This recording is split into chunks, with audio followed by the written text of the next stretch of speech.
20 million minutes watch time, year কি হচ্ছে? মানে biggest biggest biggest successful superstar, biggest successful megastar, the one and only, this is not a name, this is a brand, the Deepak Adhikari, the দেবদা, আমাদের প্রিয়, সবার প্রিয় দাদা। সত্যি দাদার সাকসেসটা এক্সট্রিম লেভেল, এটা মানতেই হবে। বন্ধুরা তুমি বলো, যে ছবিটা এখনও হলে চলছে, বন্ধুরা এখনও সিনেমাটা কিন্তু কি বলছি, হলে চলছে, এবং সিনেমাটা শুধু হলে চলছে তাই নয়, সিনেমাটা কিন্তু ওটিটিতেও দাপিয়ে দিয়েছে। বন্ধুরা Bengal talkies officially, Bengal talkies কিছু টাকা কামায় ভাই, সিরিয়াসলি বলছি। আর বেঙ্গল টকিজ কিছু সাকসেসফুল প্রোডাকশন হাউসও, এটা মানতে হবে। তো বেঙ্গল টকিজ এখন অব্দি বোধহয় জীবনে কোনো ফ্লপ দেখেনি, যতগুলো ছবি বানিয়েছে। যাই হোক, যেটা বলার সেটা হচ্ছে 20 মিলিয়ন, বিএস বলতে 20 million minutes watch time generate করে ফেলেছে শুধু ওটিটি প্ল্যাটফর্মে।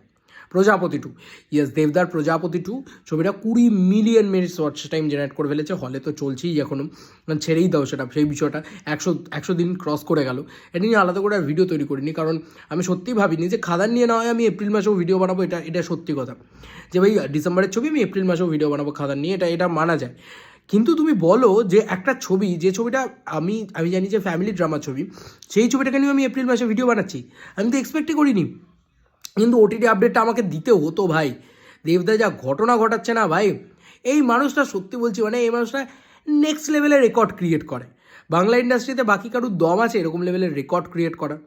সিরিয়াসলি, মানে he is the biggest megastar, এটা আবার প্রমাণিত। কেউ দম থাকলে করে দেখাক এরকম রেকর্ড, কেউ দম থাকলে করে দেখাক এরকম হিস্ট্রি ক্রিয়েটিং রেকর্ড, স্পেশালি, ঠিক আছে, যে এরকম রেকর্ড ভাই বেঙ্গল টকিজ কী লেভেলের দিয়েছে ভাই।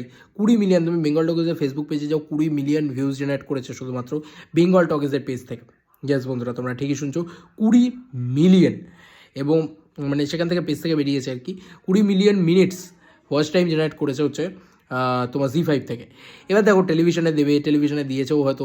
আমি টেলিভিশনের খবরটা খুব কম রাখি, আমি বুঝতেই পারো টেলিভিশনের লোকই নয়, টেলিভিশন দেখাই হয় না। ওয়ান্স আপন এ টাইম দেখতাম, এখন আর একেবারেই দেখা হয় না। তবে এইটুকু বলতে পারি যে এই ছবিটা যা টিআরপি জেনারেট করবে না টেলিভিশনে, আমি বলেছিলাম প্রিসোল্ড ছবি ছিল। এবার ভাবো যে এর পরবর্তীতে বেঙ্গল টকিজকে কেন জি আরও বেশি বেশি করে ছবি বানাতে বলবে, কেন দেব এত সাকসেসফুল, যাতেই হাত দেয় সেটাই শোনা হয়ে যায়। তো দাদার না, মানে দাদার একটা আলাদা গুডউইল আছে, এটা আমি মনে করি, ঠিক আছে। একটা ছবি হলে ব্লকবাস্টার হলো, একটা ছবি টেলিভিশনে ব্লকবাস্টার হলো, একটা ছবি ওটিটিতে ব্লকবাস্টার হলো, এরম লেভেলের সাকসেস তুমি আমাকে দেখাও না। এবং প্রতিটা ছবিতে তুমি এক জিনিস দেখতে পাবে, প্রত্যেকটা ছবিতে দাদার যে কটা ছবি আসছে, মানে ফিউচারেও এবং পাস্টেও তুমি সব দেখে নাও।